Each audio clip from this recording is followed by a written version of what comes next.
and his name is Senad Aruc. Yes. Hello, Sandra. How are you? How are you? I'm fine. I'm fine. Thank you. Hello from Amsterdam, by the way. Thank you so much, and it's yours? Thank you. Thank you. So today, I'd like to speak a little bit about. So, do you guys want me to share something to present, or is just to discuss about autonomous SOC and what we are doing for that in that field? Uh, as you wish. For me, is the same, honestly. I think it depends on you what is the most comfortable. Okay. Okay. So then let me just share my screen. Window. Okay. So I mean, I'm going to talk a little bit about us and then about the platform. Can you see my screen? Yes, we do. Excellent. So I don't want to do too much about the classical speech. I like to talk about the AI in our world and how we can fix in a cybersecurity operations center. So my name is Senad Aruc. I'm a founder and CEO of Imperum out of Amsterdam. Yes, I've been in cybersecurity more than 28 years, and in the past I used to work in a SOCs, building SOCs, operating them. And recently, 4 years ago, I founded Imperum, which is a AI-based SOC platform, so cybersecurity operations center platform. So when we are going back in the time, we're going to see that for many, many years, there were some challenges in the cybersecurity operations center world that has been never fixed. Number one was understaff people. Okay, so we cannot find people to run our SOCs.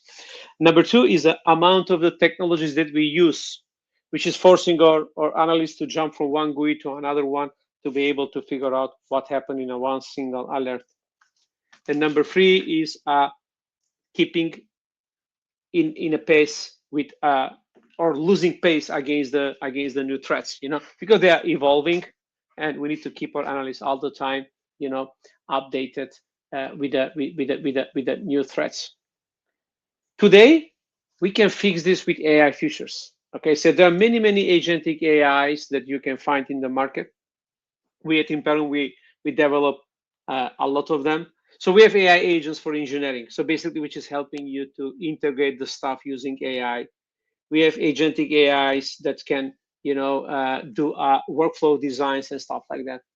But most important thing is the AI agents for operation. Okay, so those AI agents, so the AI agents in the top, they're acting like a DevSecOps, right? Integrating the stuff, writing the code, connecting the technologies and stuff like that. While the operational agents are acting like a SOC analyst. So we have an investigation agent and forensics agent and many other agents in the field. How you can leverage these agents? So we usually at Imperum we have this API plug and play integration, right? So basically here what you do, you can just literally come to API and you can send us unknown emails. So let's say that you have an email security technology, which is checking about the phishing emails. But when phishing email coming in, the technology is analyzing and is giving free output. Is phishing email, is legitimate email, or is it unknown?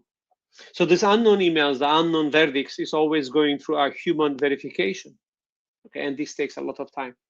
That's why the agentic AI that we built here, especially designed for phishing analyzing, is going to analyze these emails. He's going to act like a human, and he's going to learn and memorize himself by the time. So you send those emails to our API, or agentic AI analyze them and gives you a verdict. The second one is a EDR enrichment. So in normal world we receive a EDR alert, and then we need to analyze this EDR alert. So we are mimicking the human steps here using AI. So you send the EDR alerts, or agentic AI analyze them, it gives the verdict. If he can automatically close the alert, or he can query another AI agent, so we call multi-layer agentic approach. He can trigger another agentic AI saying, hey, I think that something happened here. Go and check in your CM. And then another agentic AI going to go and look at your log source about if this alert is legitimate or not. And then he can come back and he can say, hey, something happened. He can trigger another agentic AI which can do forensics. Okay, so as we can see here, we're already replacing three kind of SOC employee. We are replacing the employees for investigation, hunting, and response. Okay, so this is the platform where we can use for our SecOps operation. When we are talking about the AI agents, for investigation and forensics, as I mentioned before, right now we have 6 of them, but every day new use cases are popping up, and we are putting a lot of them in the place. So what I show you right now is very important for the in-house security operations centers. But when we are talking about the managed service providers, are companies who are selling services, okay, they have another set of challenges.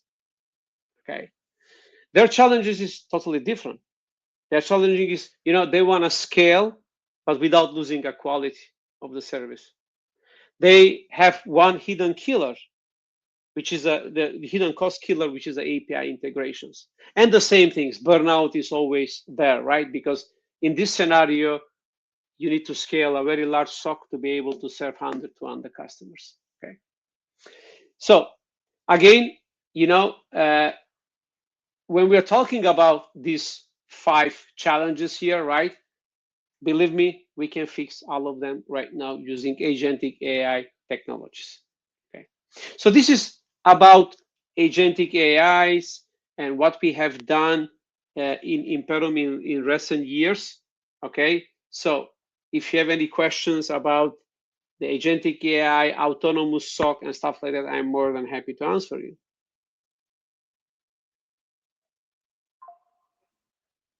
That was very fast. I mean, I don't want to go through a full, demo, and I don't want to react too much on vendor, kind of demo. That's why I was trying to talk and show a little bit, how we call it, general approach about the cybersecurity.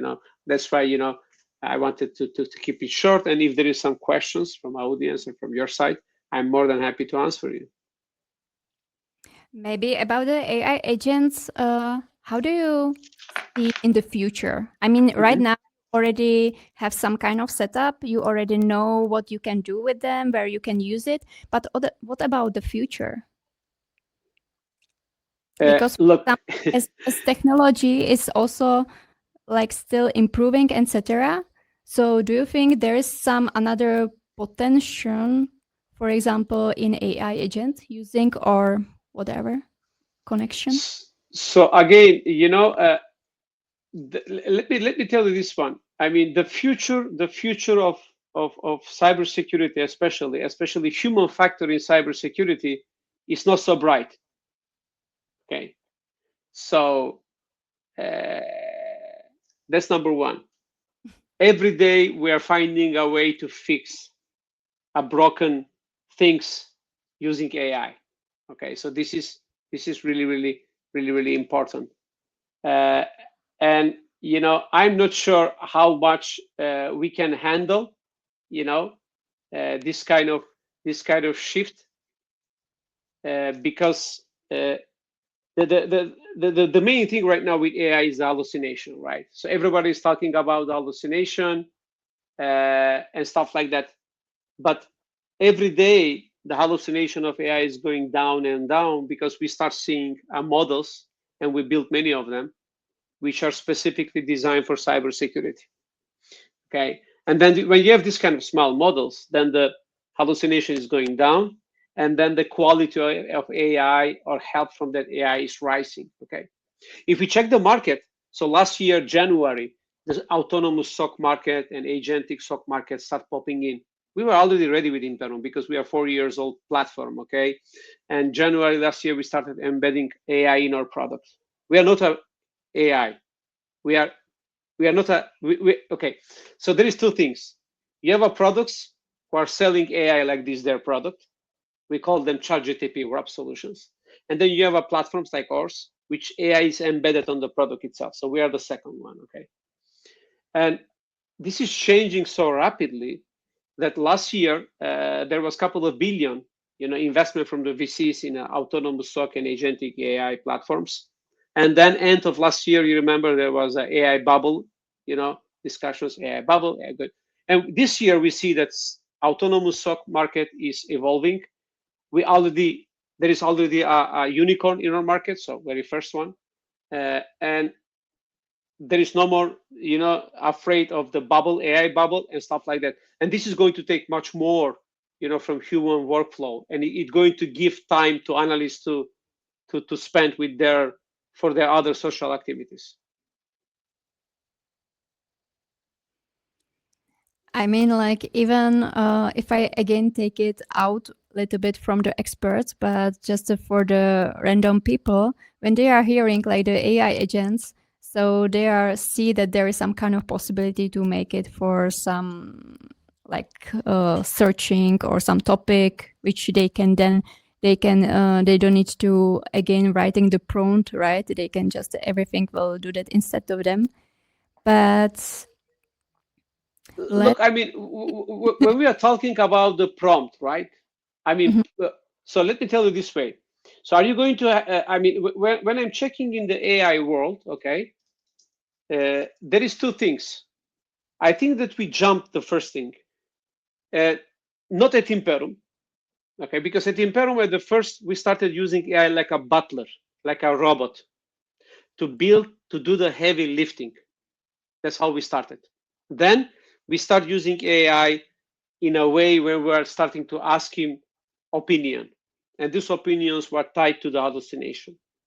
And now we are hoping that we're going to go for an AGI, right? Where we're going to have a human kind of intelligence. Unfortunately, a lot of vendors, a lot of technologies, they jumped the first one. They didn't start using AI like a robot, but they started right away to ask AI about opinion. And that's why a lot of products, a lot of things has been failed because of these kind of things. Okay. At Imperum, we are using AI like a butler because look, I want AI to do the same job that I am doing, but much faster. So no mistakes, nothing. Okay. Hey, AI agents, I have a problem in my machines. I want you to go in every single machine and to check if this user exists on those machines, right? So you are using agentic AIs that you are giving them a very strict, let's say, action to do. No hallucinations, no problem. They're going to go log in and going to check for that user. So a lot of vendors, they jump this step. They start asking, hey, AI, can you please tell me if something wrong is with these machines? Come on. Okay, so AI cannot know if something is wrong with this machine because there is some problem, right?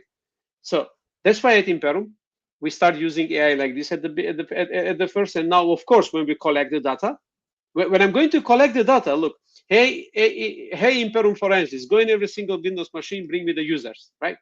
Direct prompt is going to bring the users. And now when he's collecting all the users, then you can ask AI opinion. Hey AI, can you please check which user has been created last or first? Or can you please check which user has been logged in first or last?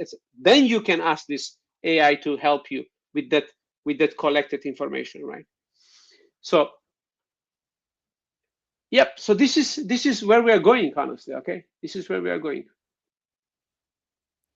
And maybe now we can a little bit continue when we say about some kind of cybersecurity or even the security. So there is the question, how are we safeguarding the AI agent from attacks, and will it require another set of profession to keep track, or is it self-sufficient? Look, right now the okay, the AI has been learned and has been trained by the code, by the programs, by the code that we built for many years, like humankind, right? And this code was suffering by vulnerabilities, and a lot of problems and the bugs that the humans were leveraging them to do harm, right? Same thing is with AI. So if AI is going and learning this code, and because he can do much more faster reasoning, right? He can figure out much faster than human how to break and how to avoid, these safeguards that we are putting in the place. I personally think that, safeguarding AI, we need to have AI. That's my humble opinion. especially right now with the MCP servers and especially the model context protocols and their AI railways.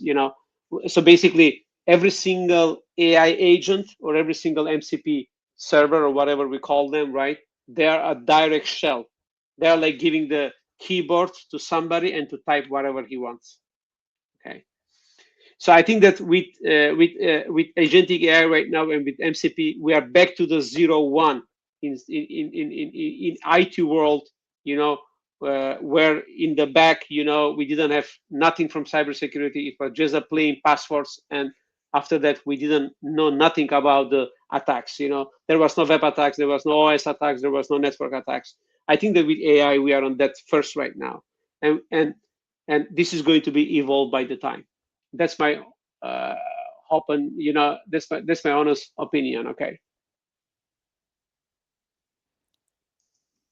I think now I can say thank you for your presentation and thank you for the answers. No problem. Thanks for having me, and nice meeting you. Thank you. Have a nice day. Thank you. Bye bye. And after a small break will be presentation by Pavel Yosofovich. So stay with us and we will be back.